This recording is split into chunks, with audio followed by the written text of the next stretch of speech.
ভোরের নরম রোদ, পাখির মিষ্টি ডাক আর কাঁচামাটির গন্ধে ভরা আমাদের এই গ্রাম। এখানে সময় যেন একটু ধীরে চলে, আর সেই ধীর চলার মাঝেই লুকিয়ে আছে শান্তি আর ভালোবাসা।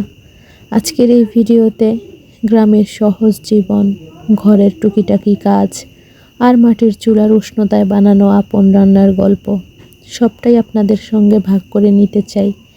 ভিডিওটা শেষ পর্যন্ত দেখবেন, কারণ এখানে নেই কোনো সাজানো গল্প, আছে শুধু গ্রামের বাস্তব জীবন আর তার মায়াভরা মুহূর্তগুলো। তো হ্যালো এভরিওয়ান, আসসালামু আলাইকুম। চলে আসলাম ভিলেজ লাইফ উইথ রাবু থেকে নতুন দিনের আরও একটা নতুন ভিডিও নিয়ে। সকালবেলা উঠেই ভোরের কাজকর্মগুলো শেষ করে ঝাড়ু দিয়ে নাস্তা করে এরপরে দুপুরের রান্নার জন্য চলে আসছি। আর এখানে আমি উঠানটা ঝাড়ু দিয়ে চুলায় আগুন ধরিয়ে দিলাম, এক চুলায় ভাত বসিয়ে দিলাম। আর এদিকে শোল মাছ কেটে নিতেছি, শোল মাছ রান্না করব। শোল মাছ কেটে আমি এখানে আবার চলে আসছি সবজি কাটার জন্য। একদিকে চুলায় আমার আগুন জ্বলছে আর অন্যদিকে আমি বসে বসে সবজিগুলো কেটে নিব। সবজি বলতে আজকে ধুন্দুল রান্না করব, তো মাছ কেটে ধুয়ে পরিষ্কার করে রেখে দিছি। আর এখন এখানে এক চুলায় ভাত হতে হতে আর আমি এদিকে ধুন্দুলগুলোকে কেটে নিব। আমি এদিকে বসে বসে ধুন্দুল কাটতেছি, আর আমার মোড়ার নিচে আপনারা দেখতে পারতেছেন কিনা জানি না, আমার বিল্লুর বাচ্চাটা অনেক সুন্দর করে খেলতেছে। আমার জামার একটা কোনা নিচে পড়ে আছে, ওই কোনাটা দিয়ে বসে বসে খেলতেছে। তো আপনাদের কি কারো বিড়াল পছন্দ আছে কিনা অবশ্যই কমেন্টে জানাবেন। আমার কিন্তু অনেক পছন্দ বিড়াল।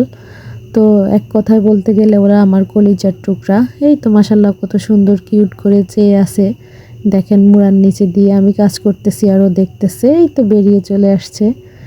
তো যাই হোক, কথা বলতে বলতে আপনাদের কাছে আরও একবার রিকোয়েস্ট যে আমার ভিডিওটা ফুল দেখবেন একটা লাইক দিয়ে।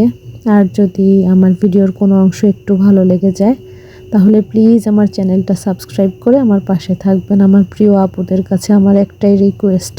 তো এইদিকেই তো আমার ভাতে বলক চলে আসছে, আর আমার তরকারিও কাটা শেষ। আর এখন এদিকে আমি এখানে তরকারি বসিয়ে দিছি। আজকে আমি রান্না করব শোল মাছ। তো এখন শোল মাছগুলো দিয়ে দিতেছি। শোল মাছ আসলে আমাদের ঘরে সবার পছন্দ। তো অনেকেই আছে শোলটা কি এগুলো পছন্দ করে না, আমাদের ঘরে সবারই কম বেশি পছন্দ। তো শোল মাছ দিয়ে আর কি ধুন্দুল দিয়ে রান্না করব। তো এদিকে কথা বলতে বলতে আমার রান্নাটা শেষ করে ফেলছি। আর এখন এদিকে আমাদের বাচ্চারা, এটাকে আর কি জামির বলে আমাদের এদিকে, চুকা টাইপের, এটা দেখতে মালটার মতো। তো ওরা খাবে, এই জন্য ওদেরকে এগুলো ছিলে দিতেছি। আমি ছিলে দিব আর ওরা লবণ মরিচ দিয়ে আর কি এটাকে মাখিয়ে খাবে।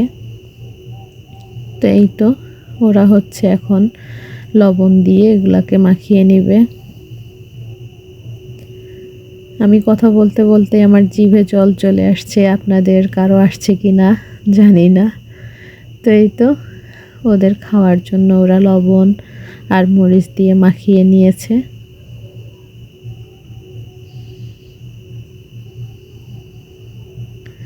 তো ভিডিওটা আর বেশি লম্বা করব না। সবাই ভালো থাকবেন, সুস্থ থাকবেন।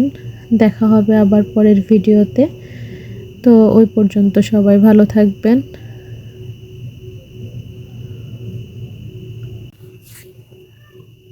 আল্লাহ হাফেজ, আসসালামু আলাইকুম।